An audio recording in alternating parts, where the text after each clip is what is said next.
Today we're diving into a really powerful story about a young man named Subodh.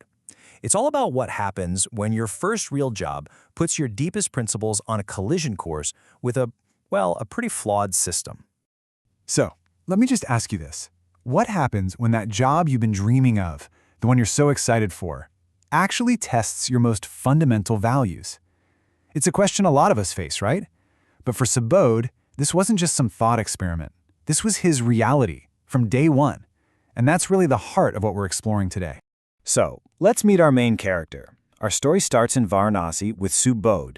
He's a young guy whose whole life is basically built on two main pillars, truth and service. I mean, this is a guy who starts every single day by going down to the ghats of the Ganges with his friends to clean. So right from the get-go, you know he's a person of deep principle. Okay, so Subodh goes through 6 months of training, and he comes out just filled with this incredible sense of national pride and patriotism. He's ready to serve. Now, his big dream is to be a detective, but hey, you got to start somewhere, right? He gets assigned to the vehicle inspection department, and he's optimistic. He sees it as his first real chance to make a difference. But on his very first day, those ideals just slam head-on into a completely different reality. The gap between what the official rules say and how things actually get done becomes crystal clear, almost instantly. So this is the very first thing his supervisor tells the new recruits. 50 vehicles, every day, no exceptions.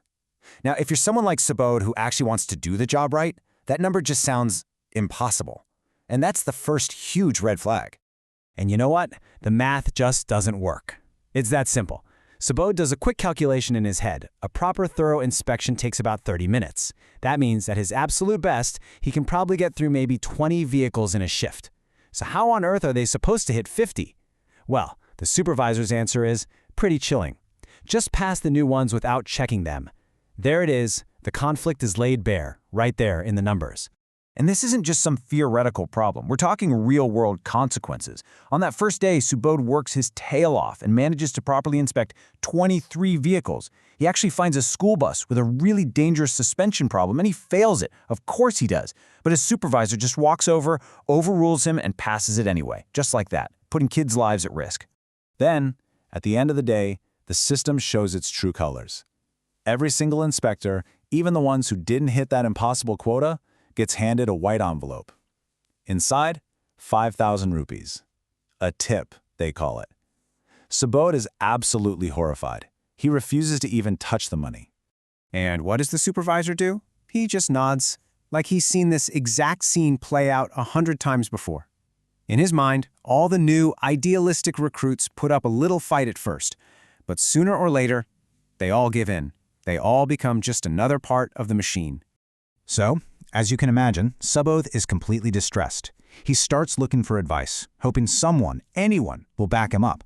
But instead, all he hears is a chorus of voices telling him the same basic thing. Just compromise. Just go with the flow. Even his own father gives him this really pragmatic but kind of heartbreaking advice. He basically says, look, son, this is just how the world works. He even tells Subodh to take the money so they can save it for his sister's dowry. So the pressure isn't just about getting rich. It's tied up in family duty. So then he goes to see the priest at his local temple, a guy who seems like he's seen it all, and he offers a different kind of wisdom. He tells him, you really only have two choices. You can quit the job, or you can find another way. He even suggests that maybe, just maybe, the answer is hidden in the one place no one is looking, the rule book itself. And that little piece of advice, find another way, that becomes the turning point. Subodh decides he's going to find his own way forward, and he's going to look in the one place everyone else has been completely ignoring, the official rule book. And well, you know, there it is. Buried deep in the fine print, he finds his answer. The system wasn't just a simple pass or fail. The rules actually allowed for all these other options, like passed with conditions or repairs recommended. These were tools that had been there the entire time, and nobody was using them.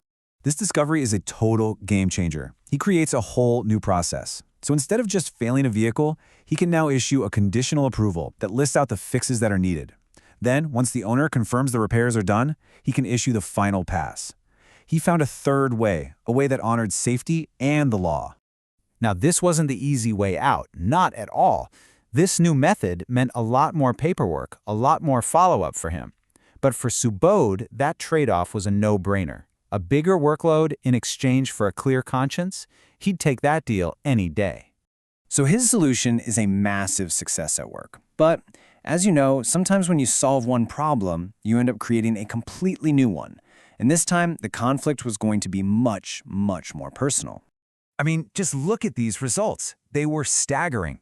Remember how he struggled to inspect 23 vehicles on his first day?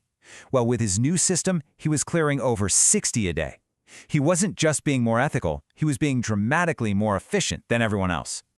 But there was still one problem his brilliant new system couldn't fix. By clearing way more than the 50-vehicle quota, he was now technically earning his 5,000 rupee tip every single evening. The envelope kept coming. So what did he do? He came up with another solution. He would take the envelope, walk it directly over to the temple priest, and ask him to use all the money to buy food for the city's stray animals. He essentially found a way to launder corrupt money into an act of charity. And finally, he had peace. He was doing his job with integrity, his conscience was totally clear, and all that dirty money was now doing some good in the world. But that peace came at a very painful cost. The deep anger and disappointment of his own father and sister, who had very different plans for that money. Which leaves us with this final, really difficult question. Subodh found a way to navigate a corrupt system without ever compromising his values, which is amazing. But in doing so, he ended up alienating his own family. So, is it possible that the price of a clear conscience is the distance it puts between you and the people you love most?